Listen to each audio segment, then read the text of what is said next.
हमारे खाली तो नहीं ला रहे और किसी से पीछे और हम कहते फ्लाइट निकाल दे फ्लाइट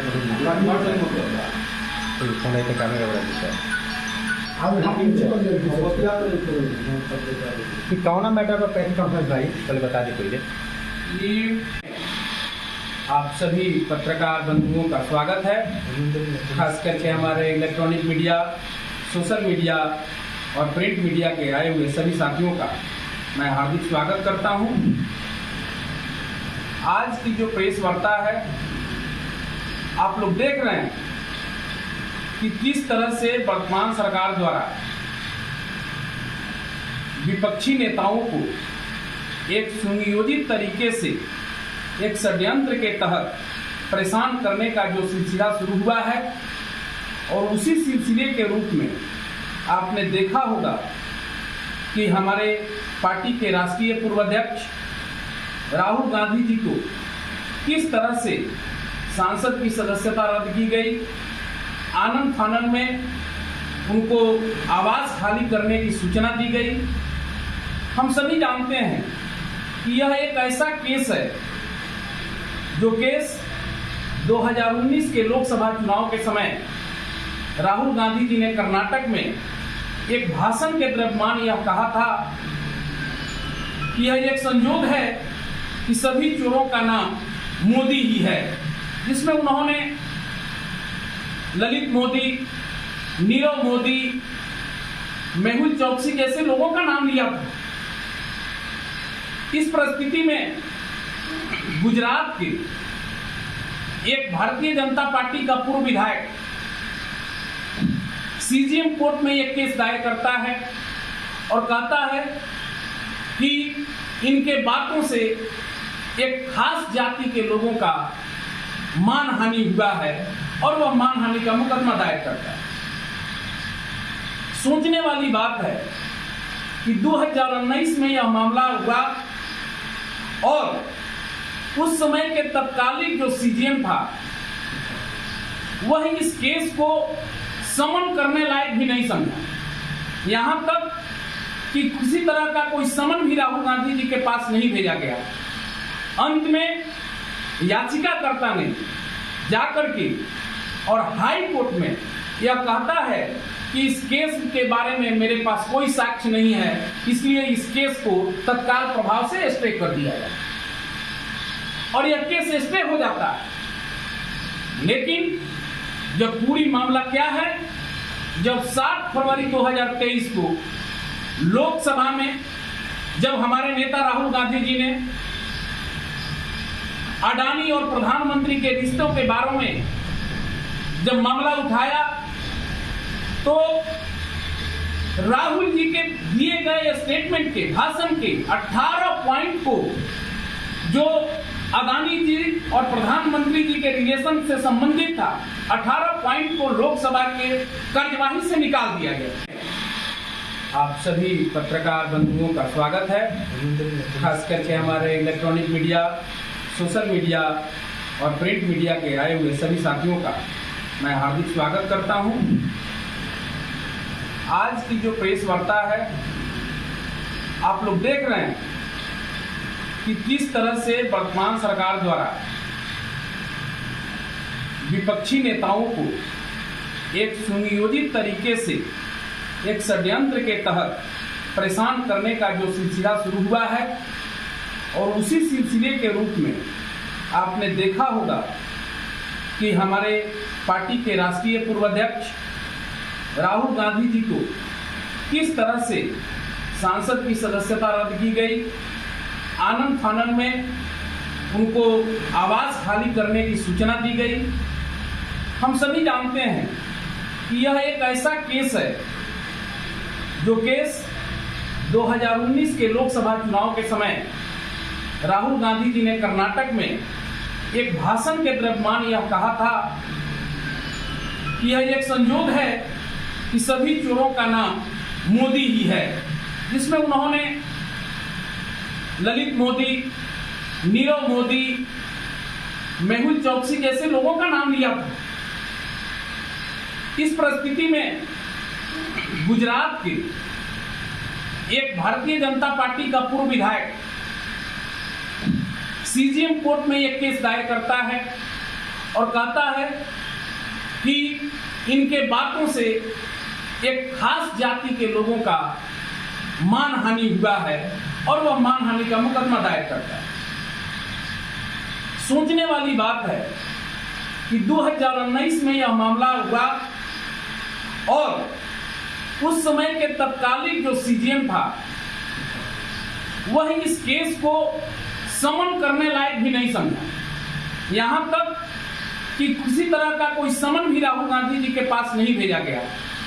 अंत में याचिकाकर्ता ने जाकर के और हाई कोर्ट में यह कहता है कि इस केस के बारे में मेरे पास कोई साक्ष्य नहीं है, इसलिए इस केस को तत्काल प्रभाव से स्टे कर दिया जाए और यह केस स्टे हो जाता है। लेकिन जब पूरी मामला क्या है, जब 7 फरवरी 2023 को लोकसभा में जब हमारे नेता राहुल गांधी जी ने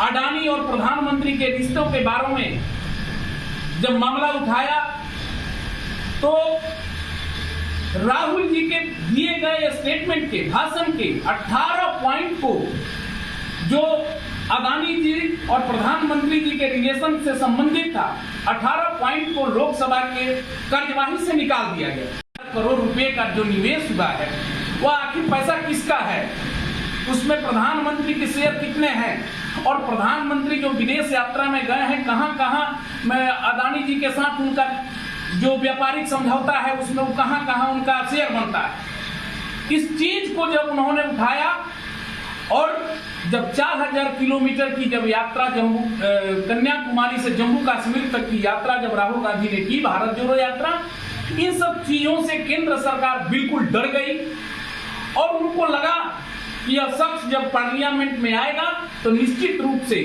यह इस बात को उठाएगा और सरकार के पास इसके जवाब देने के लिए कुछ बचा नहीं था।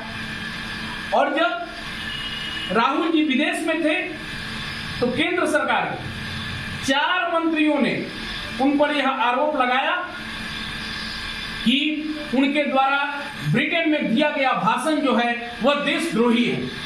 वह यह बात उठाया था कि भारत में लोकतंत्र खत्म हो रहा है, तानाशाही की तरफ भारत जा रहा है और भारत में लोगों की लोकतांत्रिक जो अधिकार है वह छीने जा रहे हैं।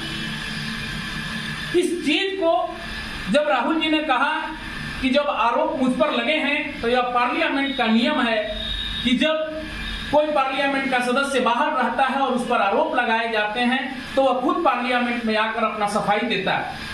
वह बार बार चिल्लाते रहे, लोकसभा स्पीकर को लिख करके देते रहे कि भाई मैं अपनी सफाई अपनी जवाब देने के लिए तैयार हूं, आप लोकसभा का सत्र चलाइए। लेकिन सरकार कोई ना कोई बहाना बना करके लोकसभा को चलने नहीं दी और नहीं तो क्या हुआ कि 17 फरवरी की यह बात है जिस दिन उन्होंने इस पूरे मामला को उठाया। 17 फरवरी को ही इन लोगों ने उस केस को फिर से चालू करने के लिए याचक के द्वारा हाई कोर्ट में फिर एक याचिका दायर की गई कि आप इस केस को पुनः खोल दिया। आज तक मात्र 1 महीने में केस का सब कुछ हो गया। इतनी जल्दी से सब कुछ हुआ मालूम पड़ा ताकि यह स्पष्ट हुआ कि कहीं ना कहीं दाल में काला है। सरकार की नियत स्पष्ट नहीं है, वह किसी तरह चाहती थी कि राहुल जी को पार्लियामेंट जाने से रोका जाए और वही हुआ भी। मानहानि का एक ऐसा मुकदमा होता है जिसमें अभी तक भारत के इतिहास में मैक्सिमम सजा किसी को नहीं मिली है और जज महोदय यदि यह देखते हैं कि मान लीजिए कि यह मानहानि का मुकदमा ही था तो उनको 1 साल 11 महीने 29 दिन की भी सजा हो सकती थी, लेकिन जानबूझ करके 2 साल की सजा इसलिए दी गई ताकि उनकी लोकसभा की सदस्यता रद्द हो जाए और वे पार्लियामेंट में न जाएं और प्रधानमंत्री अपने मित्र अडानी को बचा सकें। एक बहुत बड़ा घोटाला है जिसका पर्दाफाश राहुल जी करने वाले थे। जजमेंट को देते ही 30 दिन के लिए उस फैसले को निरस्त कर दिया और 30 दिन का वक्त दे दिया गया कि आप ऊपरी अदालत में जाकर के इसके खिलाफ आप अपना रिट याचिका दायर कीजिए। लेकिन आनन फानन में सरकार कानून को ताक पर रख करके बहुत जल्दीबाजी में राहुल जी की सदस्यता को रद्द कर दी, और सदस्यता ही रद्द नहीं की, एक वैसे आदमी का जिसके परिवार से दो लोग शहीद हुए हैं, दो प्रधानमंत्री इस देश के लिए शहीद हुए हैं। पंडित जवाहरलाल नेहरू ने अपनी पूरी संपत्ति का लगभग 80% दान कर दिया इस देश के लिए। वैसे व्यक्ति के लिए उन्होंने आवास खाली करने का भी उन्होंने नोटिफिकेशन जारी कर दिया, जबकि यह नियम है। और उसी नियम के तहत आज भी गुलाम नबी आजाद जी का, आपको अटल लाल कृष्ण आडवाणी जी का, और मुरली मनोहर जोशी जी का, और आनंद शर्मा जी का आज भी आवास उन लोगों को आवंटित है, क्योंकि उनको डर है कि ये लोग की आतंकवादी खतरा है। और वह व्यक्ति जिसके परिवार से दो लोग आतंकवादियों से शहीद हो गए, उनको जान का खतरा नहीं है। यह सरकार पूरी तरह से कांग्रेस से डरी हुई है, राहुल गांधी जी के नेतृत्व से डरी हुई है, और भारत जोड़ो यात्रा के चलते पूरी तरह से यह सरकार डरी हुई है। लेकिन हम कांग्रेस के लोग, हम लोग डरने वाले नहीं हैं। हम लोग जब उन गोरों लोगों से नहीं डरे, तो आज इन चोर और उचक्कों से हम लोग डरने वाले नहीं हैं। हमारी यह लड़ाई जो है वह सड़क से लेकर सांसद तक होगी। हम लोग कानूनी लड़ाई भी लड़ेंगे और जनता के भी अदालत में जाएंगे और जनता को बताएंगे कि किस तरह से एक वैसा परिवार जो इस देश के लिए अपनी सारी संपत्ति कुर्बान कर दी, और यह तानाशाह शासक किस तरह से अपनी तानाशाही रवैये के तहत इस देश को बर्बाद करने के लिए तुला हुआ है, और एक वैसे स्वतंत्रता सेनानी परिवार को यह तबाह कर रहा है, उनको परेशान कर रहा है। इन सब चीजों को हम लोग जाएंगे और जनता के बारे में बताएंगे। आज का इस प्रेस कॉन्फ्रेंस का यही मुख्य उद्देश्य था। अब आप लोगों को जो प्रश्न करना है हम लोगों से कर सकते हैं। सरकार निश्चित हताशा है कि मतलब राहुल गांधी आने वाले दिनों के लिए बीजेपी के लिए खतरा बन सकते हैं। बिल्कुल बिल्कुल यह सरकार डरी हुई है। तभी तो भारत जोड़ो यात्रा के दरमियान आपने देखा कि किस तरह से स्मृति ईरानी द्वारा झूठ का प्रोपगंडा फैलाया गया। जैसे ही उन्होंने अपनी यात्रा प्रारंभ की आपको कन्याकुमारी से, तो उन्होंने कहा कि कन्याकुमारी गए थे और वहीं विवेकानंद जी का स्टैच्यू था, वहां वो गए नहीं, जबकि वह सरासर गलत था, जिसका हम लोगों ने डिफेंस किया। उसके बाद उन्होंने अपनी गलती मानी। तरह तरह की अफवाह ये लोग उठाते, इतना ना डर गई है बीजेपी या भारतीय जनता पार्टी भारत जोड़ो यात्रा से कि वह चाहती है कि किसी भी तरह राहुल गांधी को रोका जाए, नहीं तो 2024 उन लोगों के लिए बहुत भारी पड़ने वाला है। अभी आपके द्वारा कहा गया था कि राहुल गांधी जी बहुत बड़ी किसी बात को लेकर पोल खोलने वाले थे, सिर्फ उनकी सदस्यता गई है, लेकिन भारत का नागरिक होने के नाते मनुष्य हर अपना बात को हर कभी भी उछाल सकता है, कह सकता है। क्या उनका जो पावर है, पावर समाप्त हो चुका है कि इस बात को आगे नहीं उठा सकते हैं? इस पर क्या कहना चाहते हैं? राहुल गांधी ने क्या कहा है, डरो मत। उनका एक स्टेटमेंट है, डरो मत, और वे डरने वाले नहीं हैं। आज उनकी सदस्यता आपके बस में थी, आपने रद्द कर दिया, लेकिन जनता के बीच में जाने का अधिकार तो आप नहीं छीन सकते हैं। वे जनता के बीच जाएंगे और बताएंगे और यह पूछेंगे कि आपको 20,000 करोड़ रुपए का जो आपने इन्वेस्टमेंट किया है अदानी समूह में, वह पैसा किसका है, इसको आपको तो बताना पड़ेगा। और जेपीसी का जो मांग विपक्ष के द्वारा किया जा रहा है, उस जेपीसी की मांग आपको करना। एक राहुल गांधी को आपने संसद जाने से रोक दिया, लेकिन विपक्ष के और लोग हैं, हमारे राष्ट्रीय अध्यक्ष हैं मल्लिकार्जुन खड़गे जी हैं, उनके नेतृत्व में विपक्ष की 17 पार्टियां इस चीज को डिमांड कर रही है कि आप जेपीसी की जांच कराइए, जेपीसी का गठन कराइए। और ये जब तक जेपीसी नहीं होगा तब तक इसकी लड़ाई हम लोग सांसद से लेकर के सड़क तक लड़ेंगे। आपकी पार्टी पूर्ण रूप से राहुल गांधी के साथ खड़ी है, खड़ी रहेगी? पार्टी बिल्कुल राहुल गांधी के साथ खड़ी है, इसमें अभी आपको शक लग रहा है क्या? जी बहुत बहुत धन्यवाद आपका।